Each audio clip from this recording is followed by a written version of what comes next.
Jangan sembarangan teman, ini King Cobra. Jantung Otan sampai mau copot ini. Lihat ada King Cobra sebesar itu.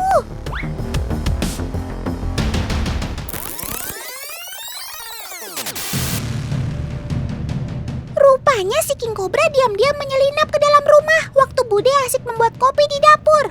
Maklum teman, di pedesaan seperti ini, manusia hidup berdampingan dengan satwa liar. Jadi nggak heran kalau ada ular nyasar seperti ini.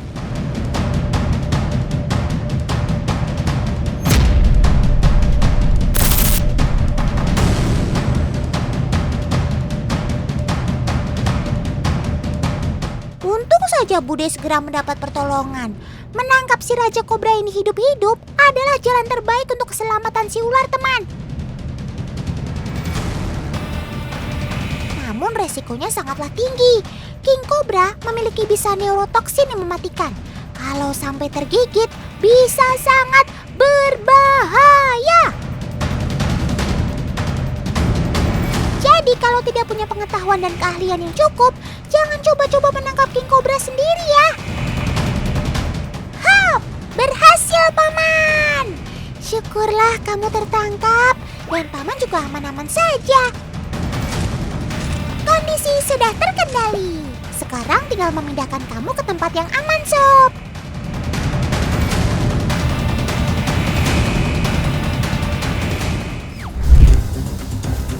Teman, King Cobra adalah jenis ular berbisa terpanjang di planet ini. Panjang tubuhnya bisa mencapai 4 hingga 6 meter. Dan racunnya itu loh, terkenal sangat mematikan. Bila tidak segera mendapatkan pertolongan, kekuatan racun sang raja bisa membuat mangsa KO dalam waktu kurang dari 30 menit. Selain panjang dan bisanya, predikat sebagai raja bisa dilihat dari kebiasaan makannya. Ular makan ular.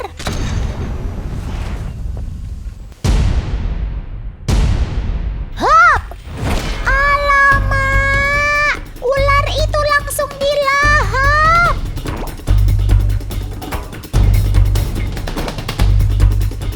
Tuh lihat, taringnya langsung tertancap pada target.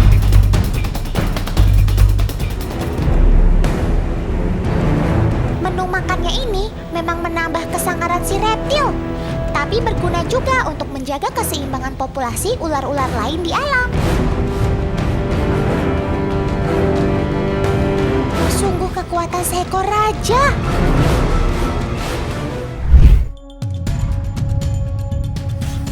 Si Raja Kobra memang punya hidung, tapi hidung itu hanya digunakan untuk bernafas. Sebagai gantinya, lidahnya yang bekerja untuk mencium aroma dan menemukan mangsa. Saat menjulurkan lidah, King Cobra akan menangkap partikel bau dari lingkungan sekitar. Lidah bercabangnya langsung meneruskan partikel bau ini ke bagian organ Jacobson yang berbentuk lubang di bagian atap mulut. Bau ini kemudian masuk ke dalam otaknya, sehingga ia tahu tentang mangsa di sekitar.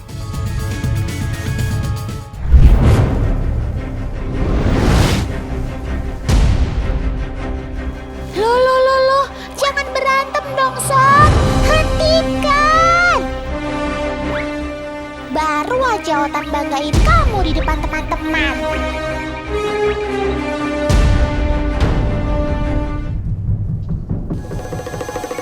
Oh, tenang teman. Ternyata Otan salah duga. Mereka ini tidak sedang berkelahi, melainkan sedang memijah. Meski terkenal galak, reptil satu ini termasuk monogami, alias setia hanya pada satu pasangan saja. So sweet bingit sih. Proses pemijahan ini terbilang unik teman.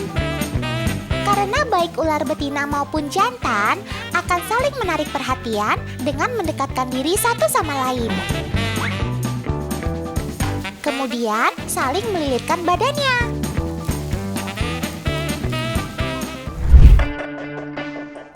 Loh, Kalau ini sih bukan king cobra. Kamu mau ngapain sih? Kok kayak ngendap-ngendap gitu? Loh, kok ada mbek juga? Loh, jangan-jangan.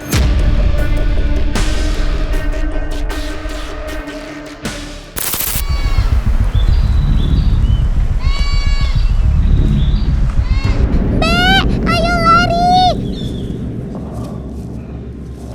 Bahaya sedang mengintaimu.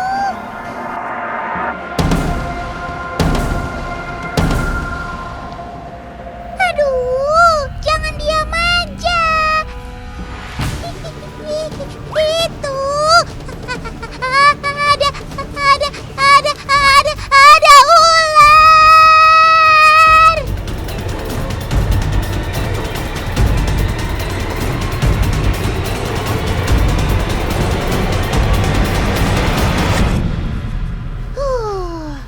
Untung aja kamu cepat menghindar. Bikin Otan deg-degan aja.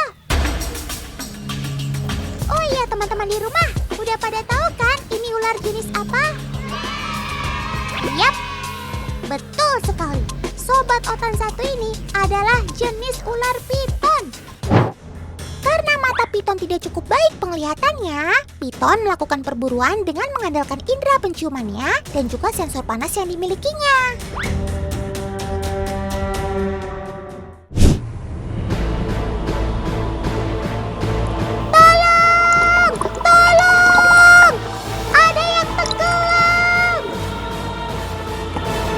Sob, kamu gak apa-apa kan? Yang di rumah jangan panik dong. Otan bercanda teman.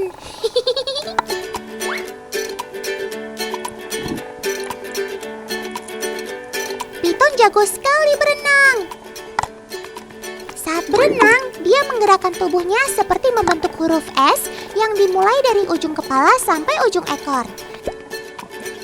Dengan cara ini, maka akhir dari bentuk huruf S akan mendorong tubuh mereka maju. Wush, wush. Cepet banget ya pergerakannya di air. Mirip si Dolpino lincahnya.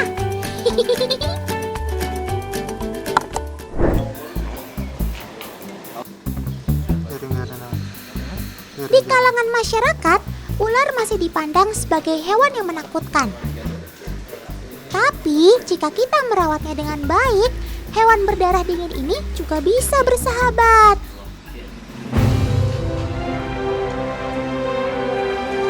Lihat aja teman-teman Otan ini. Mereka berani memegang ular, bahkan bermain dengan mereka.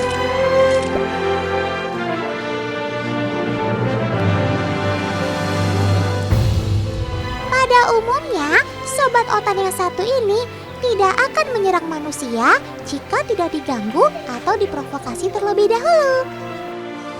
Sama halnya seperti sobat Otan lainnya.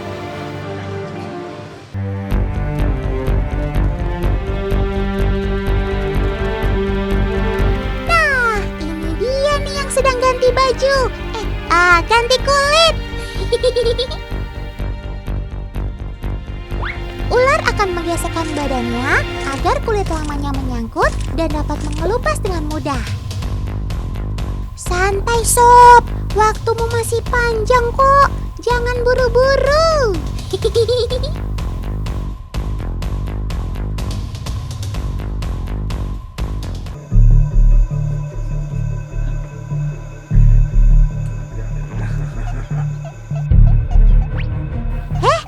Kamu sedang apa? Tegang banget sih. Nah, ini adalah proses piton betina bertelur, teman. Betina piton mampu menghasilkan telur 15 hingga 50 butir.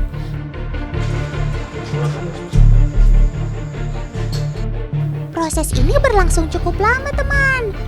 Dalam satu telur membutuhkan waktu sekitar 15 menit untuk keluar.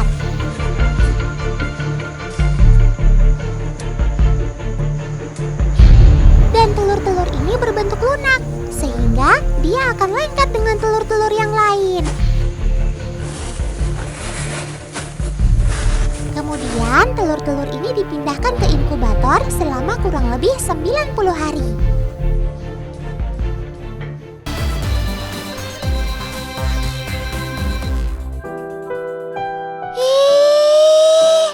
Ibu kenapa sedih? Sampai nangis sesenggukan begitu? Loh, dokter, itu anjingnya kenapa? Om editor, coba putar ulang videonya. Otan mau tahu apa yang sebenarnya terjadi.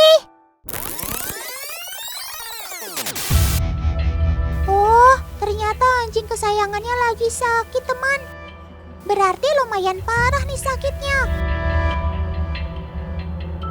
Ternyata ada tumor di rahim si Jolly, sehingga terpaksa harus diangkat. Selain itu, rahim atau uterusnya juga sudah bengkak lantaran si Jolly ini tak jua dikawin maupun disteril.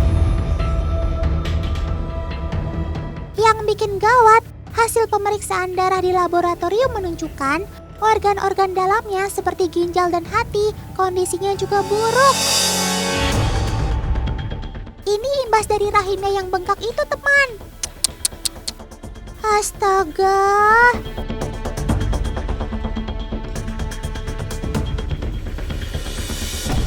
Teman, tampaknya operasinya sebentar lagi mau dimulai. Sama halnya pada manusia, anjingnya juga dibius dulu.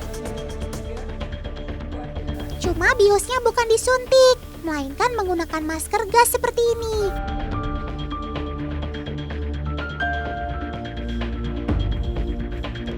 Bius atau anestesi gas memang umum digunakan pada hewan karena gas langsung dihirup ke otak sehingga tubuh akan rileks dalam tempo 15 menit.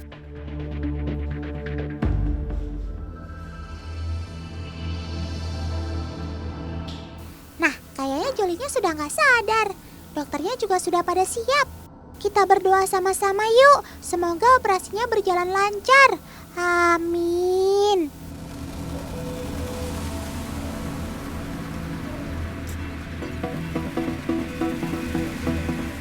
Sebelum dibedah, bulu-bulu di sekitar kaki bagian belakang si husky-nya dibersihkan dulu. Soalnya disinilah letak rahim pada anjing. Selang oksigennya juga dicek sekali lagi, sudah terpasang sempurna atau belum.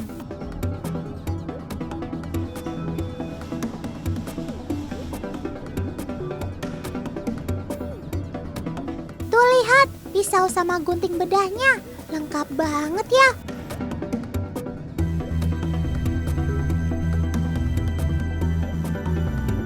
Dokter bedahnya ada 2 orang, teman, dibantu pula oleh 2 asisten. Tuh lihat, cekatan banget ya. Sejauh ini sih detak jantung Jolly masih bagus. Cuma memang ibu gatrinya kelihatan gelisah banget. Harap-harap cemas melihat anjing kesayangannya terbaring di meja operasi.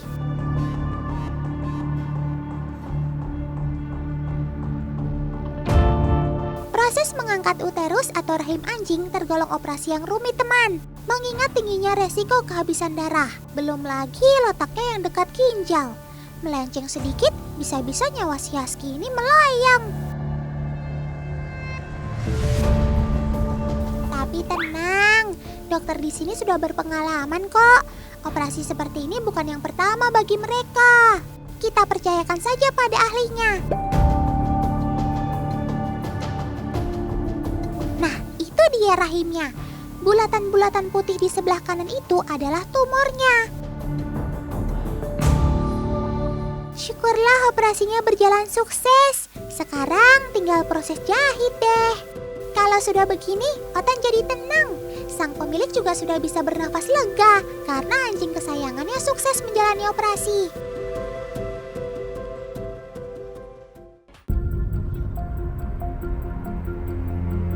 Untung tak dapat diraih, malang tak dapat ditolak. Kabar duka itu akhirnya jadi kenyataan, teman. Jolly pergi untuk selama-lamanya. Otan jadi sedih.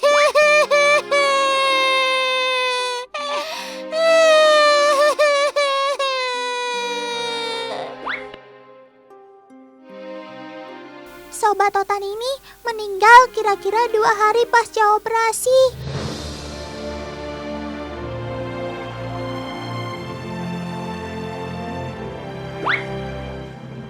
Menurut dokter, kondisi Jolly pasca operasi memang tak kunjung membaik.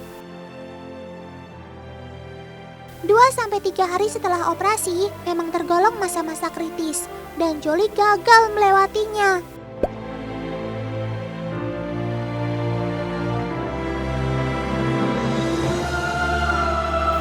Kepergian Jolly membuat Ibu Gatri larut dalam kesedihan. Ibu penyayang anjing ini masih belum bisa melupakan kenangan manisnya bersama husky kesayangannya. Terkadang Ibu Gatri mengunjungi makam Jolly seperti ini. Air mata Ibu Gatri pun tak terbendung. Aduh, Totan juga jadi sedih.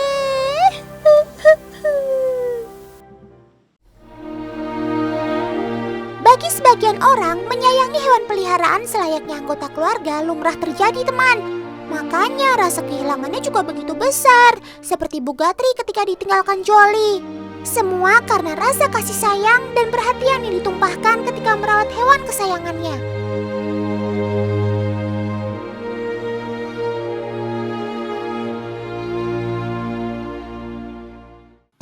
Sama halnya juga dengan kisah sobat Totan yang satu ini.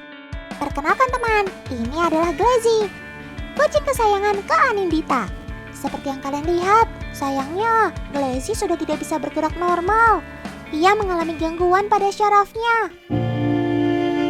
Kata Kak Anindita, Glazzy kecil ditemukan setelah terjatuh dari atap karena lepas dari gigitan induknya. Sejak itu Glazzy lumpuh dan dirawat hingga sekarang berusia 4 tahun. Keadaan tubuh Glazzy yang tidak mampu mengendalikan gerakan tubuh bagian belakang menjadikan kesehatannya juga menurun karena kurang bergerak.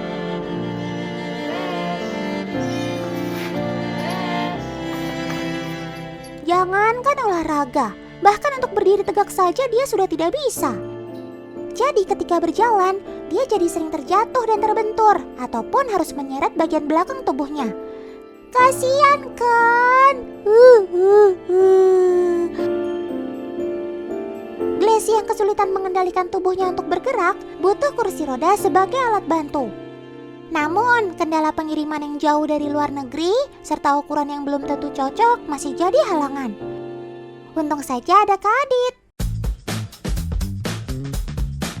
Kak Adit adalah orang yang berinisiatif membuat kursi roda buatan untuk anjing dan kucing yang membutuhkan. Ide ini berawal karena Ades, anjing kesayangan Kak Adit sendiri, yang mengalami kelumpuhan karena kekurangan hormon tiroid, teman. Konsultasi via online dimaksimalkan Kak Adit untuk mendapatkan informasi detail atas kondisi dan kebutuhan si hewan. Setelah pengukuran dan pembuatan gambar rancangannya selesai, ukuran dan bahan kursi rodanya lalu disesuaikan. Jadi, bentuk dan desainnya tidak hanya atas permintaan pemiliknya, tapi juga melihat kondisi dan kemampuan si hewan.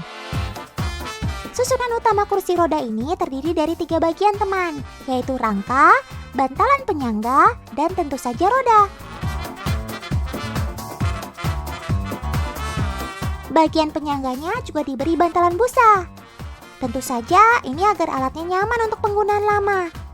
Bantalan ini juga dilapisi kain yang mudah dibersihkan. Nah, soal bentuk rangka dan roda, Kak Adit menyesuaikan kondisi medis dari hewannya. Ada anjing atau kucing yang kehilangan fungsi 1 kaki, 2 kaki, hingga 3 kaki. Ada yang membutuhkan roda untuk pengganti kedua kaki bagian depan atau belakangnya. Ada juga kondisi lain seperti pasca operasi sambil menunggu pemulihan. Kursi roda ini jadi berfungsi untuk mengurangi kerja fisik si hewan hingga betul-betul sembuh. Tapi Otan lihat-lihat, kalian semua jadi semangat jalan atau lari ya kalau sudah pakai kursi rodanya. Otan salut deh sama kalian. Tetap semangat walaupun punya keterbatasan. Namun, menurut Kak Adit, kursi roda buatannya ini tidak akan membantu banyak jika tidak ada kedisiplinan dan ketelatenan si pemilik hewannya. Kursi roda ini kan tidak akan dipakai seterusnya sepanjang hari oleh si hewan, teman. Ketika waktunya tidur atau mandi, tentu saja kursi rodanya akan dilepas. Untuk itu, Kak Adit sengaja membuat rancang bangun yang mudah dilepas pasang sesuai kebutuhan. Wah, dia sudah pakai kursi rodanya tuh. Sepertinya kamu lagi mau mulai terapi harian ya, Sob? Tuh, Kak Nindita aja semangat. Kamu juga jangan manja-manja ya, Sob, biar cepat sembuh.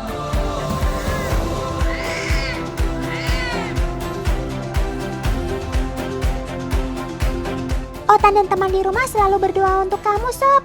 Lekaslah sembuh dan main lagi sama teman-teman semua.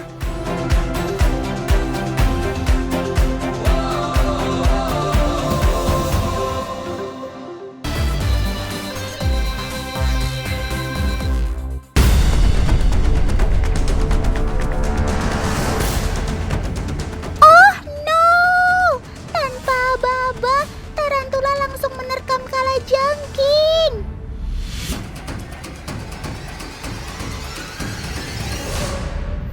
Meski kalah cepat, kalajengking langsung mencapit tubuh tarantula dengan sangat kencang. Dan lihat apa yang terjadi.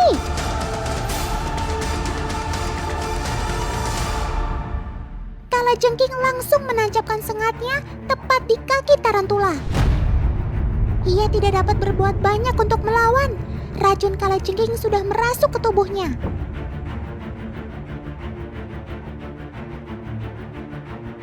Kalajengking langsung menyantapnya dengan cara menyedot cairan tubuh si tarantula, teman.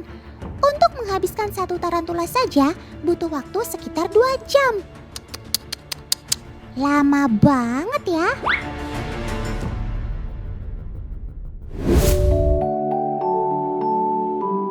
Shh, jangan berisik, teman. Sobat Otan ada yang lagi nimang-nimang anaknya.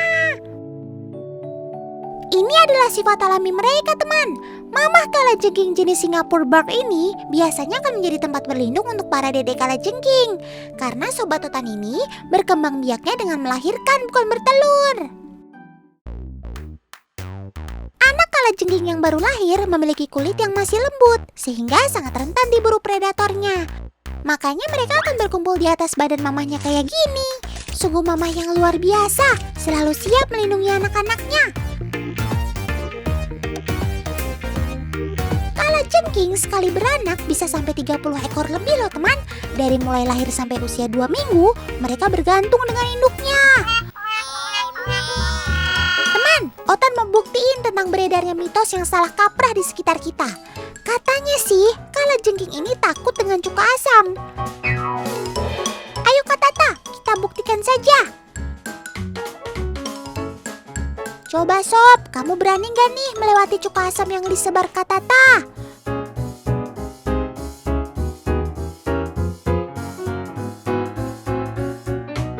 Tuh kan teman, Sobat Otan ini gak ada takut-takutnya sama cuka asam. Dia santai aja melewatinya. Jadi yang benar, bila ingin rumah kita bebas dari Sobat Otan ini, teman-teman harus menjaga kebersihan. Jangan sampai ada tumpukan sampah yang menjadi habitat buruannya kalajengking. Saat berburu, kalajengking akan menggunakan capit dan ekor untuk melumpuhkan lawannya. Di mana ekor Sobat Otan menjadi senjata yang paling ampuh karena memiliki bisa atau racun. Di alam liar, kalajengking akan memburu mangsanya berupa serangga yang lebih kecil.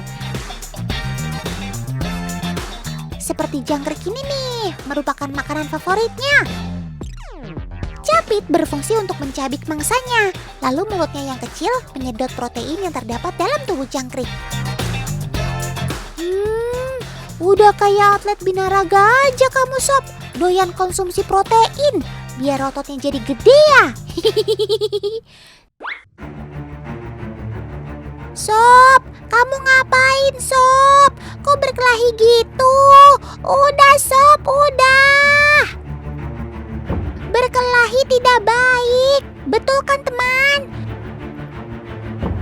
Coba Om Editor, kita lihat awal mulanya. Kenapa sih mereka ini?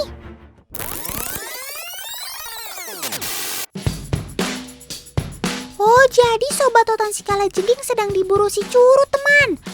Curut memang memiliki kemampuan bertarung dan memangsa dengan hebat loh, teman. Dia memiliki gigitan yang kuat serta gerakan yang lincah. Tapi kalajengking juga nggak mudah dikalahkan teman. Dia terus memberikan perlawanan dengan capit dan ekor beracunnya. Udah ya, jangan berkelahi lagi, oke sob? Damai itu indah kok.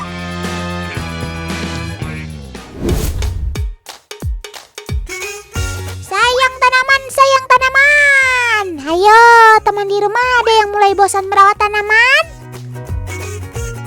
Jangan sampai dong, kasihan kan kalau sampai layu. Wah, kenapa Kak Rosi? Kok sampai kaget gitu sih? Waduh, ternyata ada si ketonggeng. Apa? Mirip kalajengking. Yap, betul banget teman. Ketonggeng memiliki nama lain kalajengking cambuk. Sobat Otan ini sama kayak kalajengking, memiliki 8 kaki serta capit di bagian depan.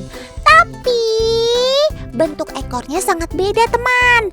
Terlihat panjang, kecil, nampak seperti cambuk.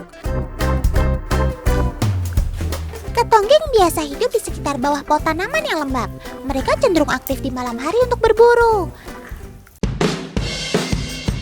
Wah, ada yang lagi mukbang nih.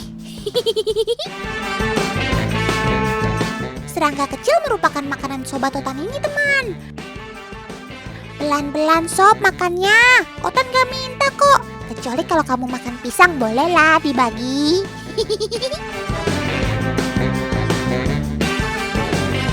Sobat Otan ini juga sering disebut serangga cuka loh teman. Atau nama kerennya Vinergarun. Ada yang tahu kenapa? Nggak ada yang tahu nih. Oke deh, Otan kasih tahu jawabannya. Jadi, ketonggeng ini memiliki kekuatan super teman. Dalam keadaan terdesak, dia akan menyemprotkan cairan asam dari pangkal ekornya. Tuh, lihat kan teman? Om editor, minta tolong kasih gerakan lambatnya ya.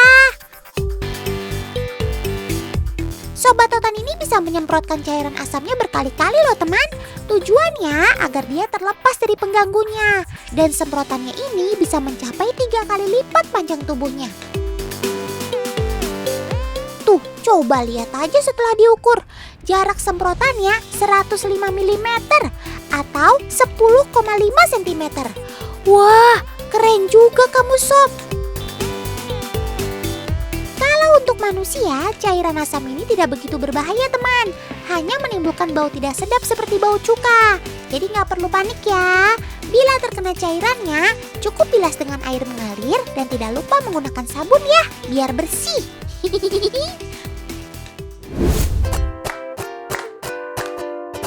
Perhatian, perhatian. Untuk ibu-ibu di rumah, jangan khawatir ya kalau ketemu ketonggeng di sekitar rumah.